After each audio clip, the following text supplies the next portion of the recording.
dari SMA Negeri 1 Purwodadi Kabupaten Grobogan. Kali ini saya tidak sendiri, saya bersama dengan Ibu Fadrina. Beliau adalah guru bahasa Indonesia dari SMA Negeri 1 Purwodadi.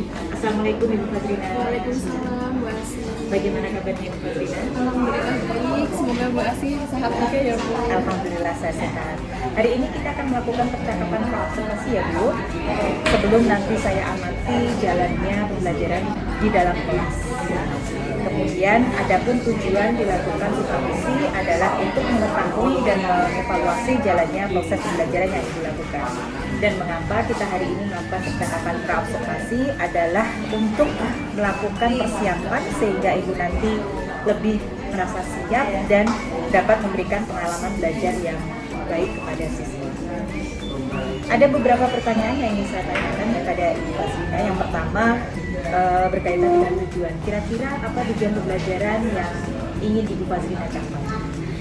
Ada beberapa tujuan pembelajaran yang sudah saya susun, yaitu yang pertama, peserta didik mampu mengevaluasi informasi yang tidak akurat dan bias dalam monolog berupa paparan laporan hasil observasi dalam bentuk monolog, dialog, dan gelar bicara. Yang kedua, peserta didik mampu memahami dan menganalisis gagasan dalam paparan laporan hasil observasi dengan kritis dan baik.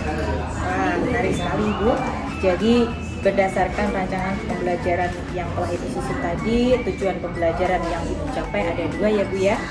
Nah, pertanyaan saya selanjutnya, bagaimana dengan area pengembangan yang ingin Ibu capai?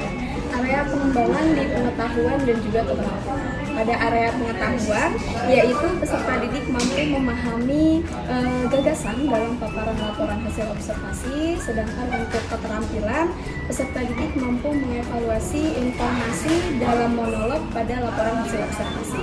Baik, kalau boleh saya garis bawahi, area pengembangan ada 2 ya Bu, pada aspek pengetahuan dan keterampilan. Nah, sekarang saya ingin mendengar Bu, bagaimana rancangan pembelajaran yang Ibu terapkan di dalam kelas, mungkin dari segi strategi, model, atau metode pembelajarannya. Untuk strategi yang saya gunakan adalah pembelajaran berdiferensiasi yang diintegrasikan dengan pembelajaran sosial emosional. Saya akan membagi kelompok sesuai dengan kesiapan belajar, kemampuan, dan keaktifan siswa.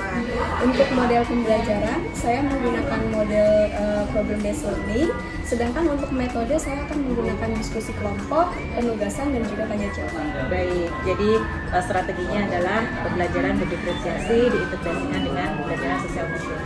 Kemudian modelnya adalah problem based learning dan metodenya ada diskusi kelompok, penugasan, dan tanya jawab ya Bu ya. Oke, bagaimana dengan media yang akan Ibu gunakan di dalam kelas? Ya, untuk media pembelajaran, saya menggunakan beberapa contoh dari teks laporan hasil observasi, LKPD, Salindia, dan juga Baik. Nah, kira-kira kapan Ibu akan melakukan pembelajaran tersebut Bu? Di hari apa dan di jam berapa? Saya ada jadwal di hari Selasa, jam pertama di kelas 10 jam. Baik, jadi pekan depan di hari Selasa jam pertama dan kedua di kelas IG saya akan datang ke kelas Ibu dan melakukan observasi ya Bu ya. Setelah selesai melakukan pembelajaran dan setelah selesai melakukan observasi, kita akan melakukan lagi percakapan pasca observasi ya Bu ya. Sebelum kita akhiri, kira-kira apa yang Ibu dapatkan dari percakapan kita hari ini? Saya mendapatkan gambaran mengenai pembelajaran saya seperti strategi, metode, model, dan media yang akan digunakan, sehingga saya akan mempersiapkan mulai dari sekarang. Alhamdulillah, terima kasih atas waktu yang sudah diluangkan dan bersedia untuk berbincang dengan saya pada percakapan praobservasi. Sampai bertemu di kegiatan observasi dan pasca observasi ya Bu ya. Demikian percakapan kita hari ini. Sampai ketemu di kegiatan observasi dan pasca observasi. Wassalamualaikum warahmatullahi wabarakatuh.